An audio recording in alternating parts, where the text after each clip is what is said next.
The number one rule from the get-go was be careful with your phones. I'm talking when they first came out, when they weren't even smartphones. The first thing you do, you'd know not to chat on your phone, mate. You'd know not to send messages. Have you seen what the kids are doing these days? Sending flare messages. They're landing in town centres and getting all the smackheads' phone numbers. Half of them have got the phones off the police. They're getting all phone numbers and then sending a flare message to every phone number that's in the contact of these drug dealers' phones. So 30 punters at 10 o'clock in the morning are getting a message on Bell End from Anfield there saying, the best white in town, the best Bobby in town. And then they're getting nicked 6 months later and wondering why. Honest, getting nicked 6 months later and wondering how have we been nicked here. I told you a month ago, didn't I? When they shut that Encro down, all of a sudden they started screaming to everyone, WhatsApp has got end-to-end encryption. You can now send messages on WhatsApp and they cannot be read or they can't be traced. And look how many of you soft dealers jumped onto WhatsApp and started selling you drugs across WhatsApp. Look how many of you's done it. All you little coke dealers and potheads straight onto WhatsApp, sending pictures of your boxes of weed, sending pictures of your watches, of your bed, going on holiday. Watch in a year or two when they just pull the rug on WhatsApp. Watch how many of you soft drug dealers get roped in for it. Because you're all soft as haven't got a clue what you're doing, honest to God.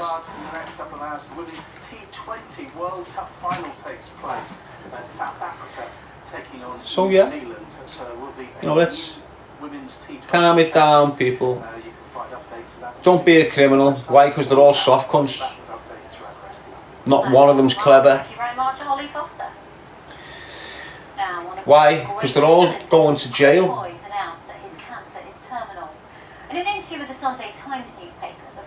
You'll hear sayings, the clever man gets out first, the clever man never goes in.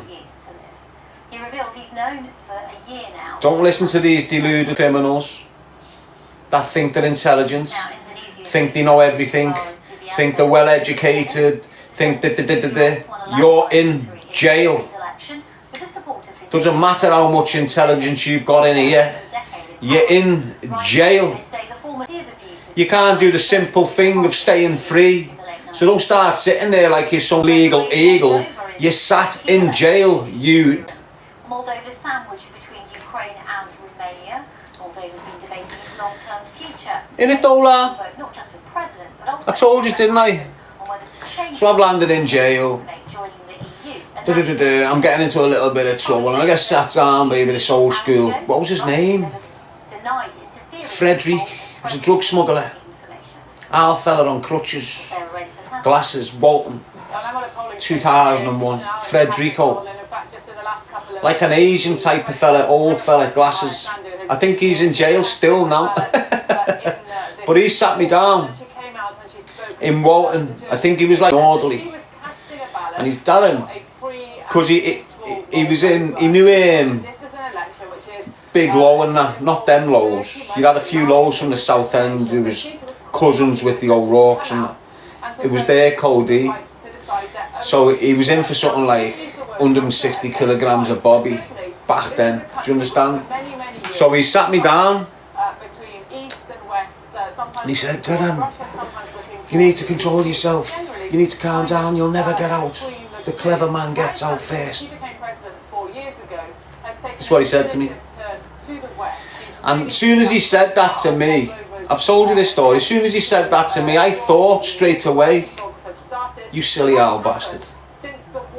How does the clever man get out first?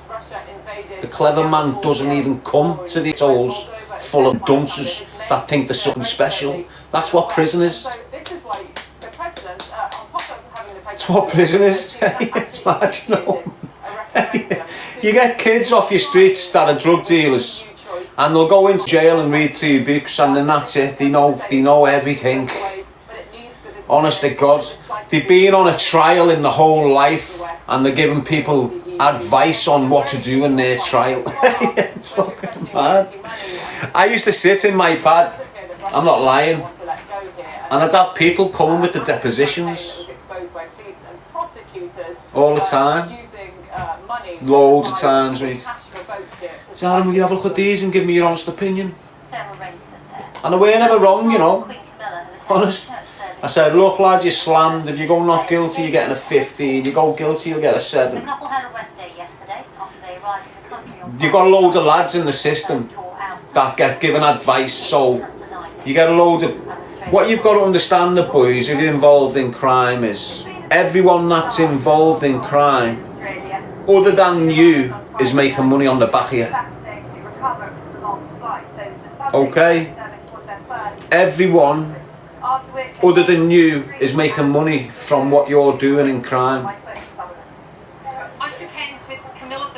So what I mean by that is, if you get arrested, you're given a solicitor if you want one. That solicitor, his whole intention is making money on the back of you in this crime. It's not to help you. It's to prolong this case as long as he can, so he can continue to get funding off this case for as long as he can. That's his whole intention there, that solicitor. Now, the first step of this solicitor to prolong your in this crime, in this case, is to tell you to go no comment in interview. That advice is the worst advice any solicitor can give you. But they tell you it's the best advice any solicitor can give you. It's the worst. Trust me on that. The only reason they're telling you to go no comment is because they want more money. Do you understand? The longer this case is ongoing, the more letters they send to you, the more appointments they have with you, the more dough they get off you and that crime. When you go into trial, it's probably better for you, because you're bound to rights, to go guilty. This cunt is telling you, we could make you walk here. I suggest you go not guilty. He knows you're not going to walk. He just knows if we keep him on a little month trial every day, pure dough. That's the way it is now. Years ago, you used to get solicitors in the game to make law and order fair. So years ago, 30 years ago, 40 years ago, men and women would go into being like barristers and solicitors, so the world would be fairer, so they could uphold a court of law and justice for victims and stuff. These days, the last 10 years, 15 years, every single solicitor that's tapping into the game is doing it for money. They're not doing it to uphold the law and make sure the justice system's fair and even. They're doing it because they want to make loads of money in that work. So you've got solicitors that are just gangbangers basically, but they're representing loads of lads. Do you understand what I'm saying? Just on the money thing.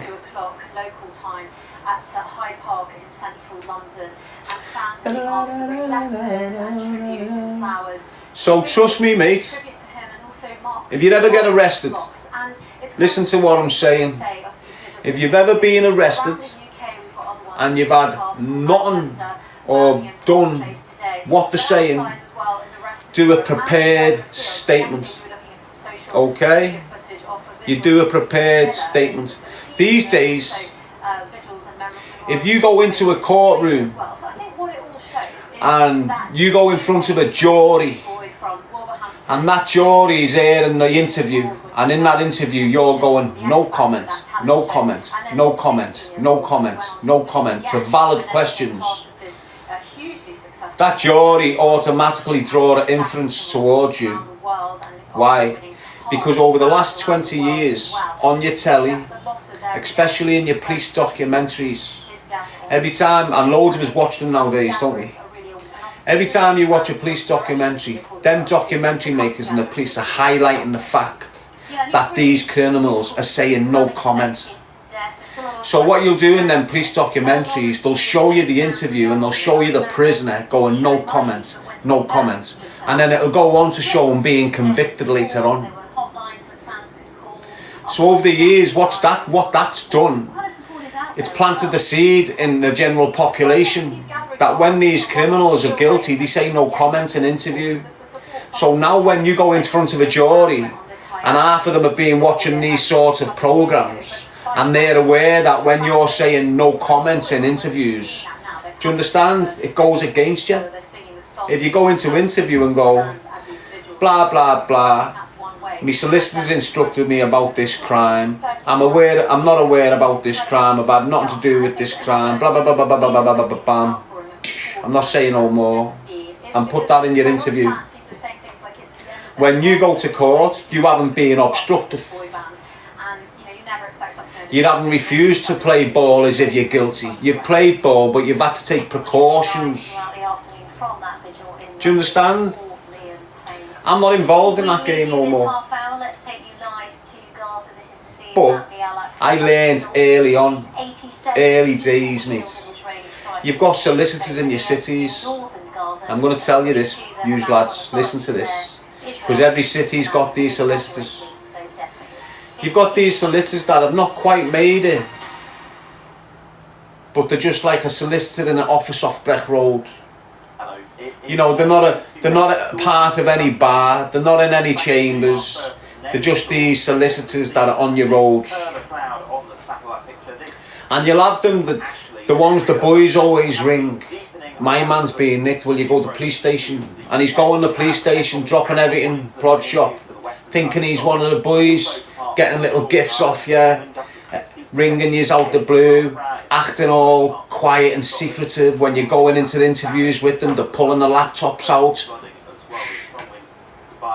making you look at the screen and type back your answer as if the room's getting bugged and people are listening, gaining your trust as if you can trust them. There's loads of them. I had one and his name was Richard Darby.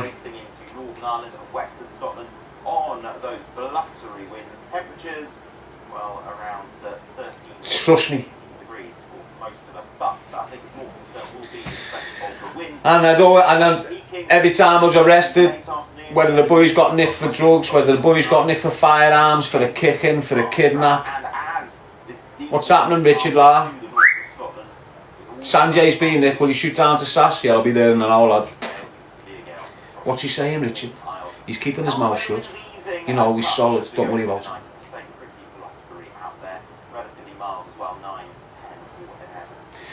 I'm sat in one of these things and we get you out, he's doing his maths. And it became that he was getting a bit cagey with his glasses case.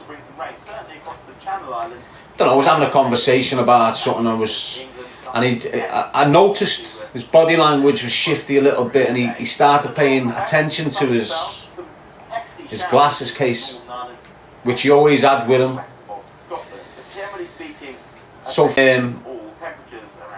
something's gone on, he needs to ask the question to someone outside of the interview room. He's gone out the interview room, so I've swooped on the glasses case and opened it.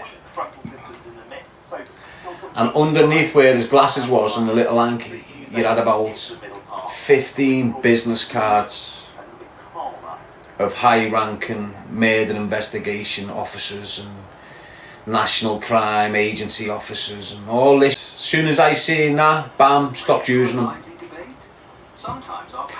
But Elias, all the kids down the south end, most kids from the north Liverpool, all still use them. Like it's sweet and it's safe.